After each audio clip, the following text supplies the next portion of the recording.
Hi friends, good morning. আজ হচ্ছে 18 তারিখ সোমবার। আর আজকে আমি সেরকম ব্লগে কিচ্ছু দেখাবো না, আজকে শুধু রান্না দেখাবো। আজকে আমি করবো কাঁকড়া আর করবো নোটে মাছ আর আর কি করবো, ছেলেগুলো চিকেন তো করতেই হবে।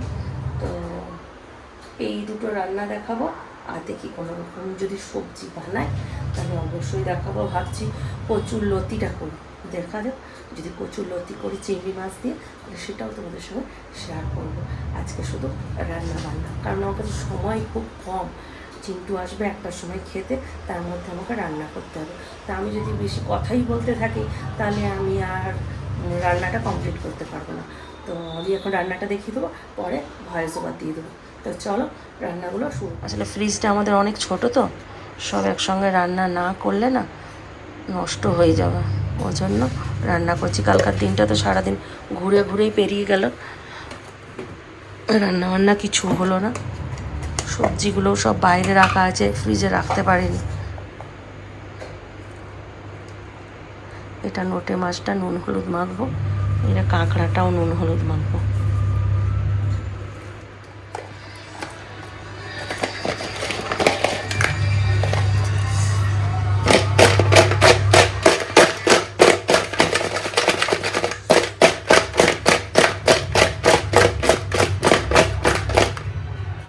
কড়াইয়ে দিয়ে দিলাম সর্ষের তেল।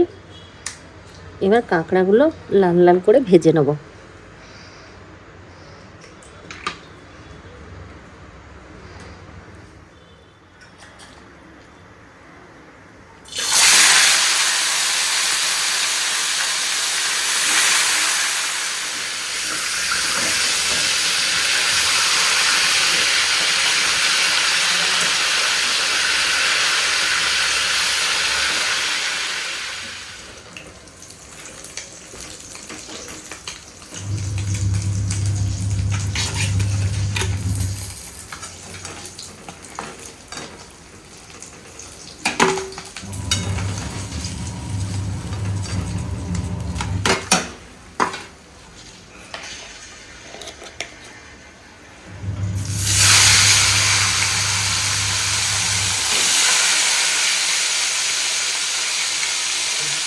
কড়াইয়ের তেলটা কাঁকড়া ভাজতে ভাজতে পুরো কালো হয়ে গেল। এই তেলেই এবার কাঁকড়াটা আমি করে নেব।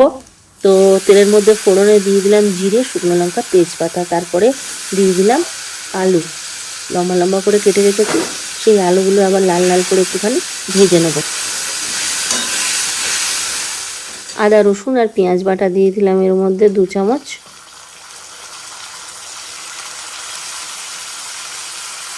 এরপর দিয়ে দেবো নুন, হলুদ, লঙ্কার গুঁড়ো, জিরের গুঁড়ো,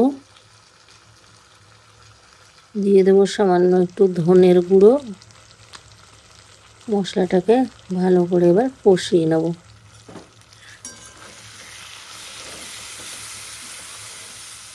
এইদিকে মশলাটা কষানো হোক আর আমি এইদিকে ফ্রাই প্যানে বানিয়ে নেব নোটে মাছটা।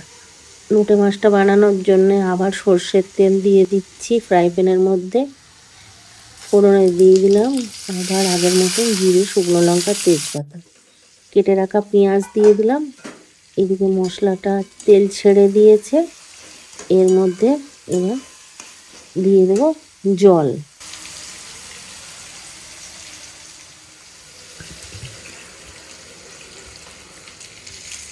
ঝোলটা ফুটলে এর মধ্যে কাঁকড়াগুলো দিয়ে দেবো। আর ফ্রাই প্যানে পেঁয়াজ ভাজতে বসিয়েছি, নোটে মাছটা করছি।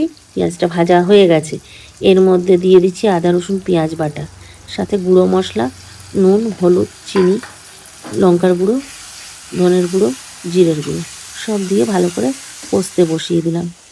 আর তখন তোমাদেরকে বললাম আমি যে দেখি লতিটা করব, কিন্তু লতিটা বাছা হলো না।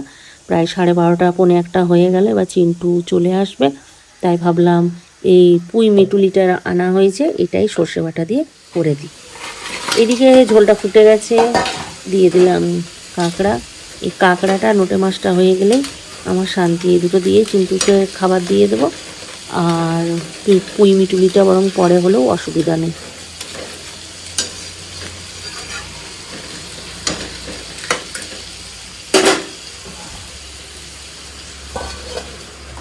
নোটে মাছটাতে তেল একটু কমই দিয়েছি, কারণ চিন্টু খাবে তো, বেশি তেল দিলাম না। তো নোটে মাছগুলো দিয়ে দিচ্ছি। মশলাটা কষানো কমপ্লিট হয়ে গেছে। এবার নোটে মাছ দিয়ে ভালো করে মশলাটা মিক্স করে নিচ্ছি। আর নোটে মাছগুলো এত শক্ত না, মানে আমাদের ওখানে যেমন নোটে মাছটা দেওয়ার পরে কড়াইয়ে এক কড়াই জল হয়ে যায়, এখানে দেখছি অনেকক্ষণ দেওয়ার পরও মাছগুলো শক্ত আছে। অনেকক্ষণ ধরে নাড়াচাড়া করতে করতে এইরকম অবস্থায় এসছে। আর একটু শুকনো শুকনো করতে হবে। চিন্টু চলে এসছে, একটুখানি বসতে বললাম, তারপর খাবার দিচ্ছি। এদিকে আমার কাঁকড়া কমপ্লিট। একটু গরম মশলা দিয়ে দিলাম এর মধ্যে। এবার এটাকে নামিয়ে নেব।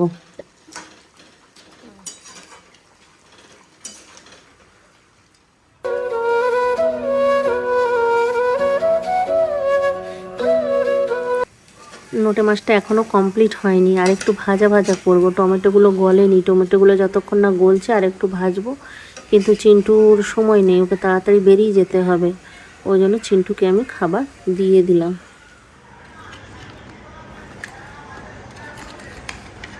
চিন্টু কাঁকড়া খেতে খুব ভালোবাসে, আর এই মাঝের পিসটা খেতেই ও বেশি ভালোবাসে। তা আমি ভাবছিলাম যে ওকে একটুখানি কমই দিই, কারণ ওর সময় কম আছে হাতে, তাড়াতাড়ি খেয়ে যেতে হবে। তো প্রথমে ভাবলাম এক পিসই দিই, তারপর মনে হচ্ছে না, ছেলেটা মন ভরবে না, আবার এটার থেকে অর্ধেকটা ভেঙে দিচ্ছি আর রেখে দেবো, এসে রাত্রেবেলায় আবার খাবে।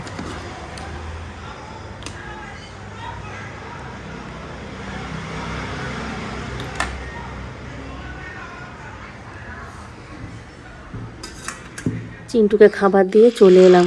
মিটুলিটা যদি হয়ে যায় তো ছেলেটাকে একটুখানি দেবো। আর দেখতেই পাচ্ছ আমি কিন্তু খুব অল্প অল্প তেলেই রান্না করছি, কারণ চিন্টুকে এখন তেল একটু কমই খেতে বলেছে। ফোড়নে দিয়ে দিলাম 5 ফোড়ন, তেজপাতা, শুকনো লঙ্কা, তারপরে আলু দিলাম। আলুটার সাথে দিয়ে দিলাম একটুখানি ইলিশ মাছের তেল ছিল, তা বললাম ইলিশ মাছের তেলটা কি করব, এর মধ্যেই দিয়ে দিলাম। ভালো করে ভাজলাম। দেখো তেলটা অল্প ছিল, কিন্তু যেহেতু ভালো তেলটা, অনেকটাই তেল বেরিয়েছে।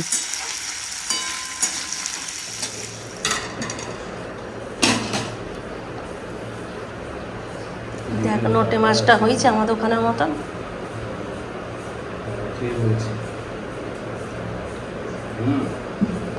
হয়েছে হয়েছে। কাঁকড়াটা খেয়ে দেখ, তো ওই ছোটো মতন দিয়েছি, রাতে যদি থাকে রেখে দেবো, ঠিক আছে? হ্যাঁ, না মানে এখন সময় পাবি কি না, আমি অল্প করেই দিলাম। আর রিন্টুকে শিখিয়ে দে কেমন করে খেতে হয়, 1 বছর পর খাচ্ছে তো ভুলে গেছে, গত বছর খেয়েছি। কেমন হয়েছে কাঁকড়াটা?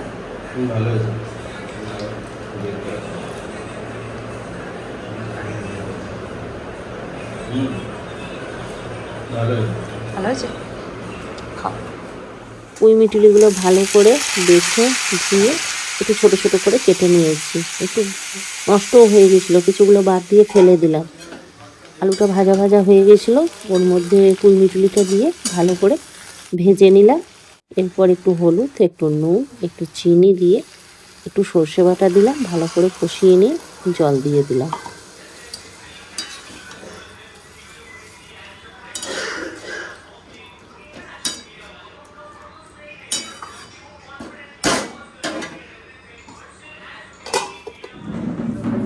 কেমন খেলি কাঁকড়া? 2 হাতে করে কাঁকড়া খেয়েছে, এই যে খুব সুন্দর খেয়েছে রিন্টু। বাহ বাহ বেটা বাহ। ওকে রান্না শেখাবো আমি, ও কম তেল মশলায় ভালো রান্না করবে, চিন্টু পারে না, ঠিক আছে? 1 মাসে আমি ট্রেনিং দিয়ে দেবো। সর্ষে পোস্ত দেওয়া মিটুলি। চিন্টুকে ভাবলাম খাওয়াবো, কিন্তু ও দেরি হয়ে গেছিলো, বললো রাতে এসে খাবে। এইদিকে চিন্টুর বাবার খাবার সাজিয়ে নিলাম। চলো চিন্টুর বাবা কি বলছে রান্নাগুলো খেয়ে একবার শুনেন।